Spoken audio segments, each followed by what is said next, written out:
Welcome back. Iran has threatened to quit the Nuclear Non-Proliferation Treaty if it is accused of violating the 2015 nuclear deal at the UN. Foreign Minister Javad Zarif said Tehran has been abiding by the JCPOA despite violations by its Western and European signatories. The threat comes a week after Germany, the UK and France said they will activate a trigger mechanism when Iran reduced its JCPOA commitments. Addressing the Iranian parliament, Zarif said European claims about Iran violating the 2015 deal are unfounded. Earlier, Iran's foreign minister warned of a final and more effective step if other parties do not fulfill their obligations. In a media brief, Foreign Ministry spokesman Abbas Mousavi said, despite Western violations, Iran is remaining in the deal. Now on to UK, whose British Prime Minister Boris Johnson and French President Emmanuel Macron have restated their commitment to the 2015 Iran nuclear deal. This comes after Johnson called for the deal to be scrapped and replaced with a new one. The leaders of both countries agreed to a long-term framework during their meeting on the sidelines of the Berlin-Libya summit. A Downing Street spokesperson said they agreed on the importance of de-escalating and finding a diplomatic way through the current tensions. The leader's statement follows the deal's European signatories triggering a diplomatic dispute mechanism last week. Iran's Supreme Leader Ali Khamenei has described Europe's signatories as no longer trustworthy. Meanwhile, Canada is pushing Iran to hand over the black box recorders from a Ukrainian passenger plane shot down in Tehran 2 weeks ago. Foreign Minister Francois-Philippe Champagne says the recorders should be passed to France or Ukraine to be analyzed. The Canadian FM spoke with his Iranian counterpart Javad Zarif. He said Ottawa wants Tehran to send the black boxes as soon as possible so the analysis can be done in a transparent manner. Earlier, Prime Minister Justin Trudeau urged Iran to send the data recorders to France. He said the country is one of the few which could decode the plane's data.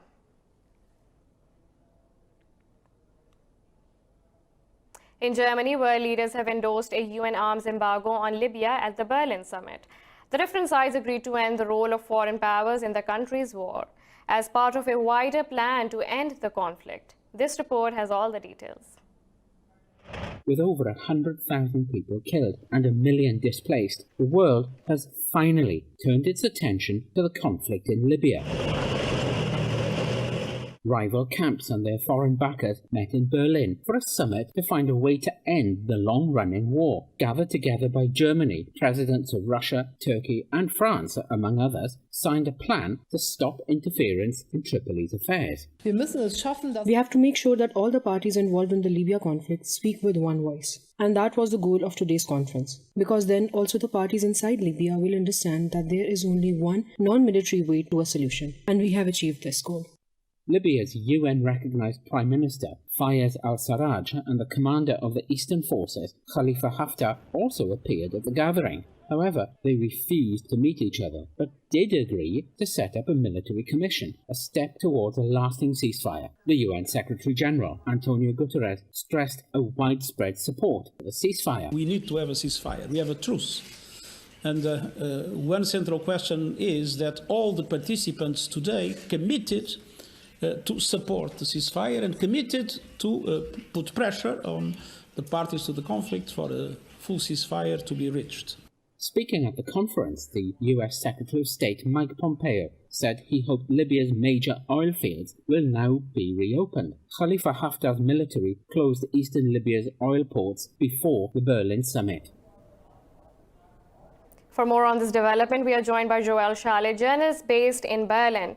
Now, Mr. Shalit, the Berlin summit for Libya has endorsed a UN arms embargo on Libya. How important is this in establishing peace in the country?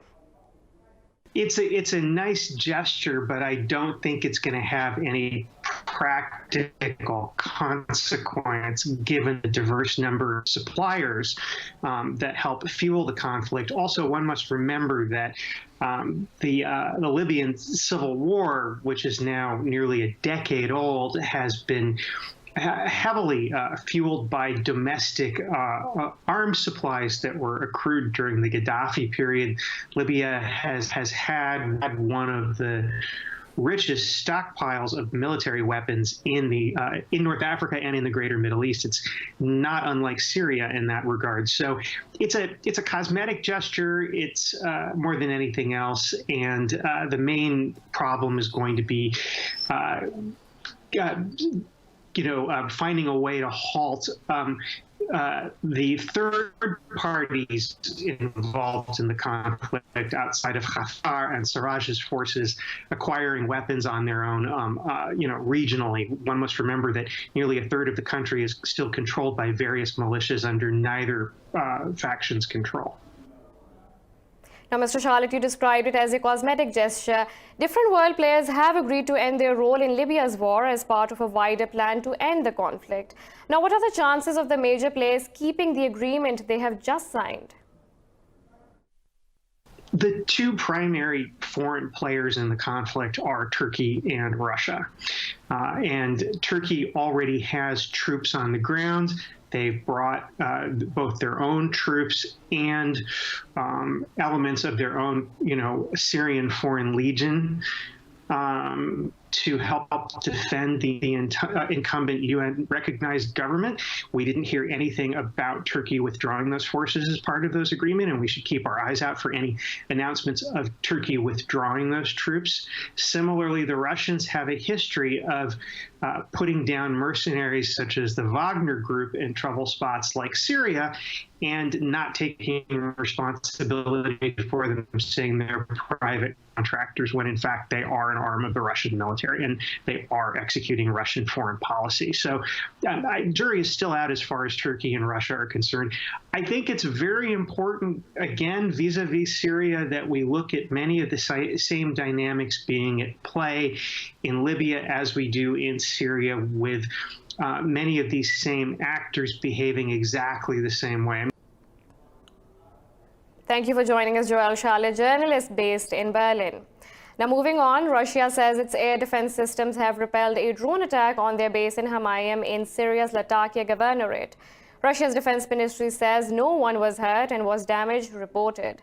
The ministry said defense systems spotted 3 small aerial targets approaching the military facility. It said anti-missile systems destroyed the targets at a safe distance from the base. Syria's state media said the drones were launched from the de-escalation zone in the north.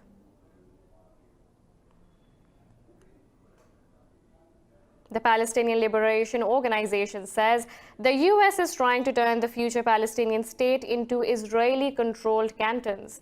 The PLO Executive Committee member Hanan Ashravi said Washington is an accomplice to the Israeli occupation of Palestinian territory. She said America's repeated peace plan announcements are a ploy to prevent the two-state solution. She said Washington bucks Israel's unilateral steps such as the persecution of Palestinian refugees, border disputes and settlement activity. Ashravi said all these violate international law and binding UN resolutions. In Indian-occupied Kashmir, Indian forces have martyred 3 more civilians in Shopian district. Witnesses say occupying forces used heavy weaponry and explosives during a cordon and search operation in the Wakai-Letta area. Kashmiri media said the Indian troops' operation started earlier this morning. The occupation forces have martyred 10 Kashmiris during the current month so far. The occupied valleys reeling under the Kashmir curfew and communications blackout by India for the past 169 days. Meanwhile, in India, 70,000 people have come out on the streets against the controversial Citizenship Act in eastern state of Jharkhand. The organizers say protesters included 30,000 women in Jharkhand's capital, Ranchi. Talking to the media, the organizers said this was the state's biggest protest against the new act. The protesters said the government will have to withdraw the citizenship law because it is against the principle of one religion, one humanity. Meanwhile, hundreds held a rally from Jama Masjid to Shaheen Bagh in the Indian capital. The protesters paraded a mock detention camp during the march while chanting slogans of independence. In a related development, Sumitra Khan, a leading member of India's ruling party, has called people and celebrities opposed to the controversial Citizenship Act dogs. Indian activists, students, politicians, and even actors have been protesting across the country against the anti-Muslim law for over a month. In a rally, the Bharatiya Janata Party leader said people who oppose the law are dogs of West Bengal's Chief Minister Mamata Banerjee. Another BJP leader, Keshav Prasad Maurya, has called protesters opposing the act mentally affected. The ruling party leader said such people need medical treatment. 27 people have died in nationwide protests since the act was passed in December.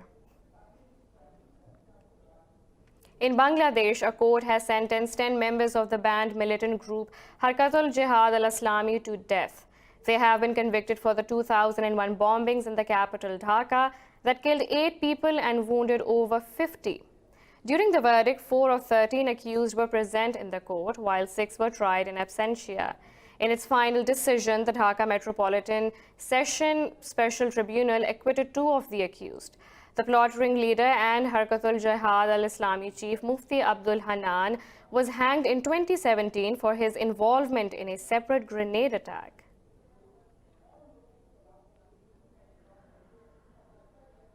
We have a lot more coming up right after this short break, so stay tuned.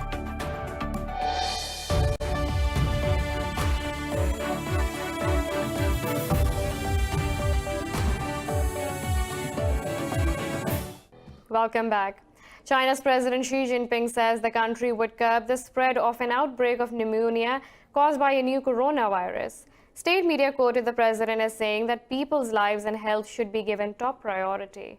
Total known infections now exceed 200 and 3 people have died. The sharp uptick in cases comes as millions of Chinese prepare to travel for the Lunar New Year holidays. Health officials have identified the infection, which first appeared in Wuhan in December. Although the outbreak is believed to have originated at a marketplace, scientists are yet to determine exactly how it has been spreading.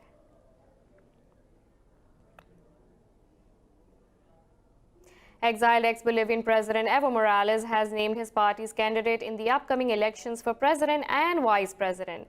Speaking at a conference in Argentina, Morales said the former economy minister Luis Arce Catacora will run for president. Morales named the ex-foreign minister David Choque Huanca as Catacora's running mate in the May 3rd election. Morales announced the candidates after a meeting with senior MAS party officials in the Argentine capital, Buenos Aires. In a recent opinion poll, 20% of voters chose a MAS candidate, 15% went for the interim president Jeanine Áñez as their preferred winner.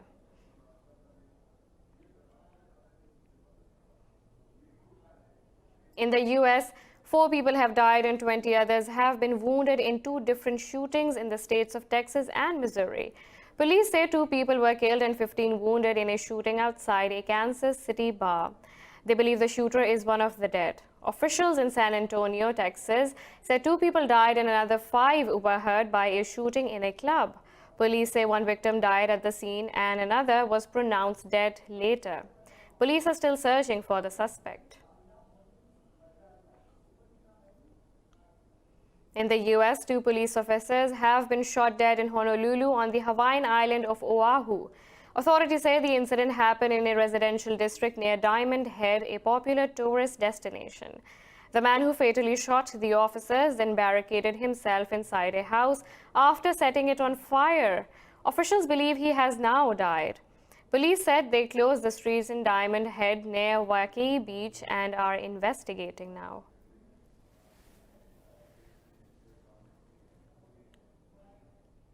Three men have been stabbed to death in Ilford, East London. Police say all 3 victims were pronounced dead at the scene. The authorities say no arrests have yet been made while they are still formally identifying the victims. They say the case should be a triple murder investigation. London Mayor Sadiq Khan condemned the killings, expressing his grief for the families and local community. The local media say knife crime has risen by 80% in the UK over the last 5 years.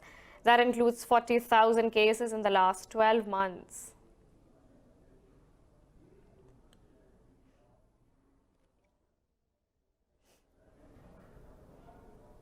7 people have died on the Indonesian island of Sumatra when a footbridge packed with people snapped.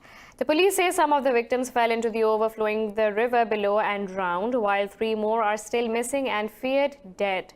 Rescue officials say 30 people, mostly students, had just returned from a tour and stopped on the bridge to take photos. Officials said 20 survivors have been rescued, many with minor injuries. They said the river level below the bridge was higher than usual after torrential rains pounded the region.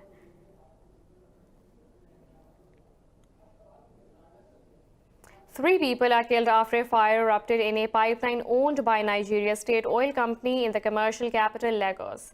Residents say the fire also burned nearby houses and vehicles. Many fires on pipelines in Nigeria are caused by theft and sabotage. The Director General of State Emergency Management Agency said his team found that some undesirable elements vandalized the pipeline. Officials say the state oil company is assessing the situation. In China, 3 people have been injured, including 1 in critical condition after a 6.4 magnitude earthquake jolted Jiaxi County in northwest Xinjiang.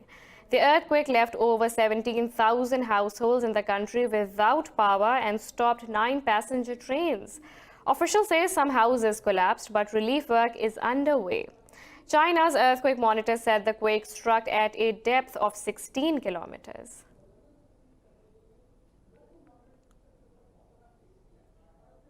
China says it has a plan to phase out single-use plastics across the country by 2025.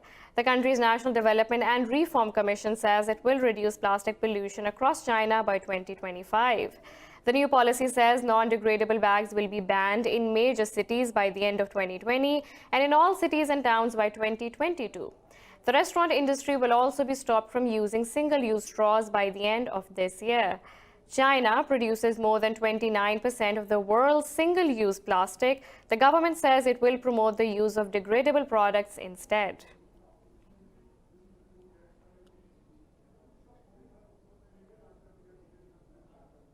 In Germany, shopkeepers and industry groups are outraged by a new law that requires every business outlet to print a receipt for each transaction. The scheme began this month to help put an end to tax evasion. With many small sales each day, generating piles of unwanted tickets has become a problem for many. More in this report. Obligatory receipts were voted through in Germany in 2016, but the law flew under the public radar until shortly before it came into force on January the 1st. We cannot simply accept that the state watches billions of euros in the taxes get lost. Now, every business is obliged to print a receipt for every transaction. Each shop must print hundreds of receipts a day, even if the customer doesn't want one. In Germany, cash registers in small shops have electronic chips that can be read at any time. The tax office also has access to them. Why go back to the old system now and start printing again?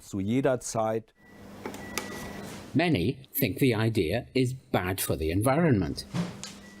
I don't think instead we should be looking after companies like Amazon and making sure they pay taxes in Germany. And besides, it's a huge waste of paper. People say it's not the small businesses that are trying to avoid taxes. I don't think. Instead, we should be looking after companies like Amazon and making sure they pay taxes in Germany. And besides, it's a huge waste of paper. By October, retailers are legally required to install tamper-proof cash registers. To calm the outrage, authorities point to Austria, Italy, Portugal, and other European countries, which happily live with obligatory receipts.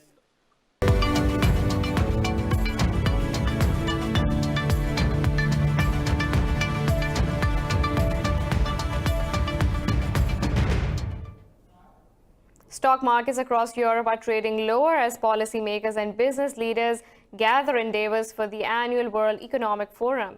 Investors are treading cautiously amid lack of positive triggers. CAC 40 in Paris has lost a fraction as leisure and utility stocks fall. Frankfurt's DAX and London's FTSE 100 are also trading marginally lower. In Asia, Hong Kong's Hang Seng lost nearly 1% as shares of life insurer AIA dropped over 1%. Seoul's Kospi and Shanghai Composite closed over 0.5% higher amid fresh rally in the stocks. Meanwhile, international oil prices have surged about 1% after oil pipeline shutdown in Libya cripples supply.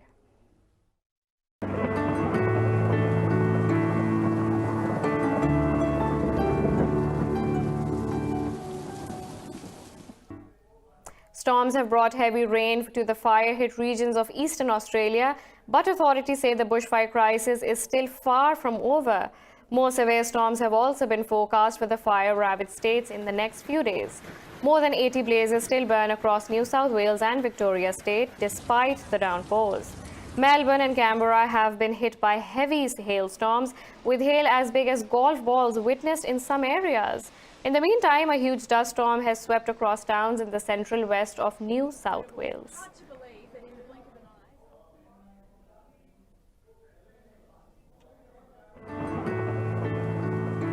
Now let's look at the weather from around the globe.